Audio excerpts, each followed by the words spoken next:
가섭스님은 오래전부터 이 순간을 알고 있었던 듯 묵묵히 여리와 강철이를 기다리고 있었다. 해는 저물어가고 있었고 산사에는 고요한 바람만이 나뭇잎 사이를 흔들었다. 여리는 조심스럽게 법당 안으로 들어섰고 강철이는 그 뒤를 무겁게 따랐다. 문틈 사이로 새어든 은은한 향 냄새 속에 오래된 시간의 흔적이 가득했다. 그대들이 올 줄 알았어. 가섭스님의 첫마디는 담담했다. 여리는 고개를 숙였고 강철이는 팔짱을 낀 채 말을 아꼈다. 하지만 그 둘의 얼굴에는 긴장감이 역력했다. 할머니가 남기신 게 있다고 하셨죠. 스님은 천천히 고개를 끄덕이며 법당 한편에 작은 괴짝을 열었다. 그 안에는 두루마리 하나와 누런 천에 감싼 무구, 그리고 희미하게 푸른 빛을 내는 작은 옥구슬 하나가 들어있었다. 기서요. 가섭스님은 말했다. 팔척기에 관한 진짜 기록이지. 넙덕이 죽기 직전까지 완성한 글이요. 강철이는 그 말을 듣고 코웃음을 쳤다. 진짜라고? 도대체 몇 명의 진짜가 더 남아있는 거야. 하지만 여리는 묵묵히 기서를 펼쳐들었다. 그 속에는 그녀가 그토록 알고 싶어 했던 진실이 있었다. 팔척기 그는 선왕의 동복형이자 음사금기를 어긴 자, 그 죄로 인해 죽은 줄로만 알았으나 오히려 악령이 되어 돌아온 자, 그리고 지금 영인대군의 몸을 빌려 세상에 되살아난 존재. 우리가 왕의 몸에 의식을 걸었을 때 왜 아무 일도 일어나지 않았는지 이제야 알겠어. 진짜 숙주는 영인대군이었어. 여리의 말에 스님은 조용히 고개를 끄덕였다. 그래서 지금 우리가 해야 할 일은 팔척기가 완전히 뿌리내린 곳을 찾아 그 기운을 끊어내는 것이요. 그 순간 여리는 경기석을 꺼냈다. 하지만 그 빛은 예전 같지 않았다. 마치 안개 낀 거울처럼 흐릿했고 온기도 느껴지지 않았다. 이건 왜 이러지? 가섭스님은 무겁게 한숨을 내쉬었다. 경기석이 약해지고 있다는 건 누군가 그것의 기운을 흡수하고 있다는 뜻이요. 아마 팔척기가 너희 둘 사이의 연결을 끊으려는 게지. 강철이는 이를 악물었다. 우리 둘 사이의 연결, 몸주신과 신령이 끈 말이야? 그렇소. 이대로라면 몸주신 계약이 무효화될 수도 있어. 아니, 더 심하면 여리의 혼이산산이 흩어질 수도 있어. 말끝에 침묵이 흘렀다. 여리는 강철이를 바라보았다. 그의 눈동자 속에 비친 자신, 더는 도망칠 수 없다는 걸 깨닫는 순간이었다. 우린 다시 시작해야 해. 이 모든 걸. 그들의 진짜 싸움은 이제부터였다. 그날 저녁, 여리의 경기석이 사라진다. 법당 안깊숙이 모셔두었던 그것은 누군가의 손에 의해 감쪽같이 사라져버렸다. 현장은 단 하나의 발자국도 흔적도 남아있지 않았다. 마치 존재 자체가 없어진 것처럼. 팔척기야. 강철이는 단언했다. 그 새끼가 움직이기 시작했어. 영인대군, 아니 팔척기는 이제 궐 안에서 자신이 주도하는 질서를 하나씩 세워가기 시작했다. 그를 막으려 했던 중신들은 하나둘 실종되거나 광증에 시달렸다. 밤마다 들려오는 기괴한 울음소리와 궁의 연못 위를 맴도는 검은 안개. 사람들은 점차 그를 귀왕이라 부르기 시작했다. 무당들도 궐 근처에 접근하지 않으려 했고 한양 인근의 민심은 갈수록 흉흉해졌다. 수살기, 장삼기, 목베기 등 자잘한 악기들의 이름이 다시 백성들 입에 오르내렸고 그 배후엔 모두 팔척기가 있다는 소문이 돌기 시작했다. 여리와 강철이는 다시 가섭스님을 찾아가 조언을 구한다. 경기석이 사라졌다면 팔척기는 너희 둘 사이에 신의 연결고리를 끊으려는 거다. 신의 연결고리?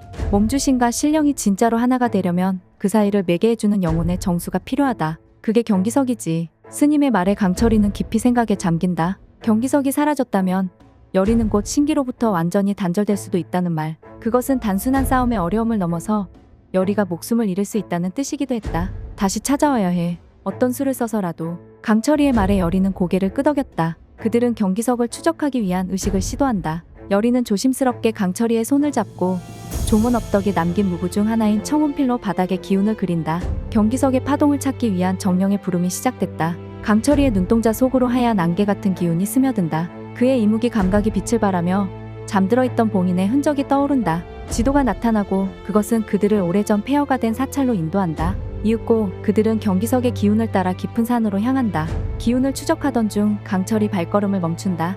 이무기의 실력이 반응한 것이다. 거대한 바위 틈 아래 오래전 무당들이 봉인을 했던 패신단지 거기서 경기석의 기운이 미약하게나마 느껴지고 있었다. 여기야. 누군가 여길 이용해 봉인을 풀고 있어. 그 순간 바위 틈에서 검은 손이 튀어나온다. 늦었다. 그 손은 바로 팔척기의 그림자였다. 그러나 단순한 혼령이 아니라 실체를 가진 그림자. 인간의 혼백을 삼켜 만든 분신체였다. 강철이는 바로 반응했다. 손끝에 푸른 불꽃이 일더니 한순간에 그림자의 목을 끊는다.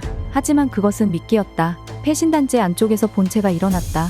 아니, 그건 더 이상 단순한 악령도 아니었다. 팔척기의 조각난 기억 속에서 만들어진 망령이자 과거 음사에 참여했던 모든 자들의 아기가 뒤섞여 하나가 된 기혼제였다. 여리의 눈이 휘둥그레졌다. 저건 팔척기의 기억이 만든 형상이야. 기혼제는 입을 벌리고 어둠을 뿜어낸다.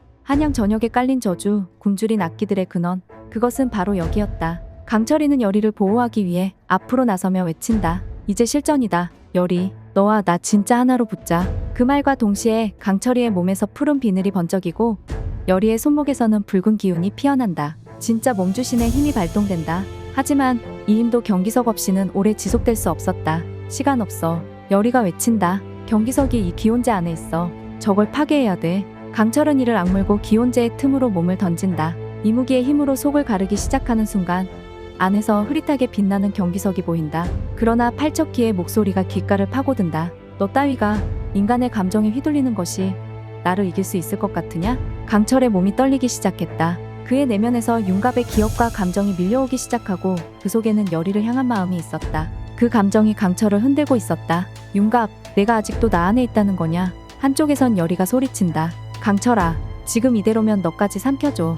하지만 강철은 웃으며 말했다. 괜찮아. 그 녀석 말대로야. 난 인간의 감정에 휘둘려도 돼. 그게 너니까. 그 순간 그의 이마에 푸른 빛이 번쩍인다. 그리고 기온제를 찍고 안쪽에 숨겨져 있던 경기석을 손에 넣는다. 그것은 피투성이었고 깨져 있었지만 여전히 살아있었다. 여리는 그것을 받아들고 손바닥에 꽉 쥔다. 그녀의 손등에서 붉은 문양이 피어나며 다시 기운이 연결된다. 진짜 결전은 이제부터였다. 기온제의 정체가 드러난 순간 산 전체가 신음을 토했다. 바위벽이 금가고 봉인의 흔적이 붉게 일렁이며 무너져 내렸다. 검은 연기 속에서 울부짖는 수많은 영혼의 외침이 공기를 뒤덮었다. 여리는 온몸으로 진동을 느꼈다. 그 떨림은 두려움이 아니라 무언가 끊어지고 있다는 느낌이었다. 기온제는 단순히 악령의 형태가 아니라 팔척기의 의식이 쪼개져 각기 다른 형태로 현실에 나타난 집단 악기였다. 기온제는 팔척기의 심연이요. 가섭스님의 말이 떠올랐다. 그것을 이기지 못하면 팔척기의 본체조차 다가가지 못할 것이요. 강철이와 여리는 전력을 다해 싸웠다. 푸른 비늘이 강철이의 전신을 뒤덮으며 이무기의 힘이 최대로 발휘됐다. 그의 손끝에서 튀어나온 검푸른 기운이 기온제의 몸통을 찢어냈지만 찢어진 부위는 다시 검은 연기처럼 엉켜붙어 원상복귀됐다. 여리도 구판에서 익힌 마지막 비술인 홍불강림을 꺼냈다. 그녀의 손목엔 붉은 문양이 춤추듯 타오르고 허공엔 구슬픈 도령의 기운이 맴돌기 시작했다. 조상신이시여, 이 악령을 다스리소서. 하지만 기온제는 조상신의 기운조차 흡수하려 했다. 오히려 도령의 기운이 먹히자 기온제의 몸집이 커지기 시작한다. 이대로면 안 돼. 여리가 외쳤다. 경기석에 힘을 집중시켜야 해. 강철이는 주저없이 경기석을 다시 빼들었다. 깨진 경기석은 균열을 따라 빛을 흘렸고 그 빛은 여리의 몸 안에 잠든 신기를 자극했다. 지금이다, 여리. 여리는 마지막 힘을 쥐어짜듯 무구를 펼쳤다. 경기석과 무구가 맞닿는 순간 강철이의 비늘은 금빛으로 빛나기 시작했다. 강철이와 여리의 힘이 하나로 합쳐지자 기온제는 한순간 멈칫했다. 그것은 두 존재 사이에 진짜 연결이 일어난 순간이었다. 기온제가 입을 벌렸다. 그 안에는 어린 영인대군의 얼굴이 보였다. 공포에 찬 얼굴, 무언가를 원하지만 말하지 못했던 소년의 눈빛. 그 애도 피해자였던 거야. 여리가 중얼거렸다. 그러나 이제 와서 동정을 베풀 여유는 없었다. 강철은 찢어진 공간으로 뛰어들어 기온제의 중심부를 파고들었고 여리는 온몸으로 무구를 휘두르며 진원을 완성시켰다. 삼혼칠백, 삼재무주, 음기는 본처로 돌아갈지어다. 순간 기온제의 심장에서 붉은 혼덩어리가 빠져나왔고 그것은 허공에서 곧장 불타기 시작했다. 그와 동시에 기온제의 외피가 바스라지듯 흩어졌고 한 마리 짐승처럼 남아있던 그림자가 신음하며 꺼져갔다. 됐어? 여리는 무릎을 꿇었다. 온몸이 탈진 상태였다. 하지만 아직 끝난 게 아니었다. 기온제가 사라진 자리에 커다란 문 하나가 남아있었다. 문에는 봉인의 부적이 붙어 있었지만 그것은 반쯤 찢어져 있었다. 강철이는 곧바로 알아챘다. 팔척기의 진짜 혼이 이 문 너머에 있어. 경기석은 다시금 빛을 되찾았지만 아직 완전하지 않았다. 이제 이들은 진짜 문을 열어야 했다. 그 안엔 이 세상의 끝과도 같은 존재가 기다리고 있었다. 돌아갈 수 없어, 강철. 여리가 말했다. 이젠 진짜 끝을 봐야 해. 강철은 그녀의 손을 잡았다. 푸른 비늘이 깃든 손등이로 여리의 붉은 기운이 부드럽게 얽혔다. 그럼 가자.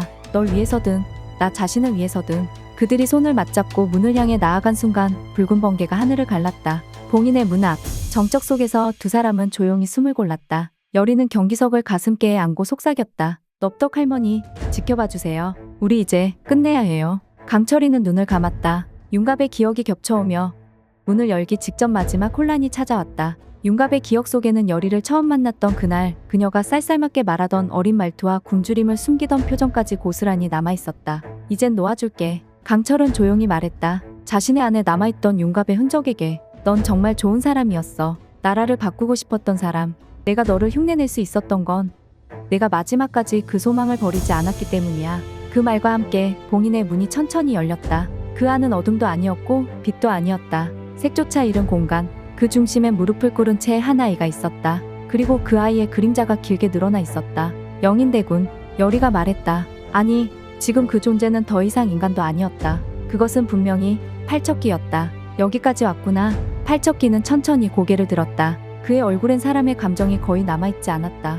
오직 원망, 분노, 그리고 끝을 향한 갈망만이 있을 뿐이었다. 나는 이 나라에 태어나지 않았어야 했다. 그의 말은 차분했지만 그 안엔 칼날 같은 증오가 깃들어 있었다. 왕이 될 수도 없고 무당도 될 수 없었지.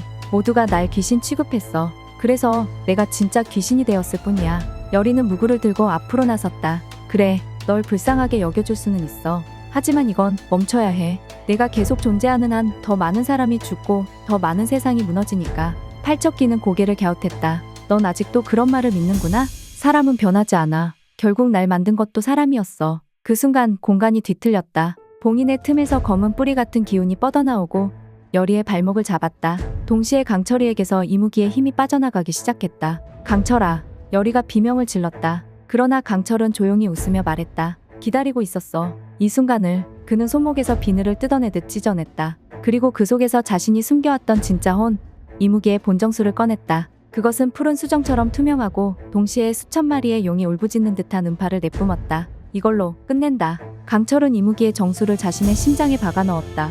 그 순간 그의 몸 전체가 푸르게 타오르기 시작했다. 영혼이 녹아들며 안전한 신령체로 변한 것이다. 팔척기, 넌 이제 여기서 끝이야. 그는 손을 내뻗었고 그 기운이 봉인 속 팔척기의 심장을 꿰뚫었다. 동시에 여리는 마지막 주문을 외쳤다. 기혼소멸, 홀령기추, 천신봉운. 팔척기는 경련하듯 비틀렸다. 공간 전체가 흔들리고 문 뒤의 세계가 붕괴되기 시작한다. 나도 쉬고 싶었다. 그의 마지막 말은 처음으로 인간의 말투였다. 그와 함께 봉인의 문은 붕괴됐다. 폭풍이 지나간 뒤 여리는 바닥에 쓰러진 강철을 끌어안았다. 그의 비늘은 사라졌고 얼굴은 평온했다. 강철아? 잠시 후 그의 눈이 떠졌다. 희미한 목소리가 들렸다. 내가 이겼나? 여리는 울음을 터뜨리며 고개를 끄덕였다. 그래, 우리가 이겼어. 그 순간 하늘에서 비가 내리기 시작했다. 13년 동안 마르지 않았던 저주의 하늘이 드디어 씻겨 내려갔다.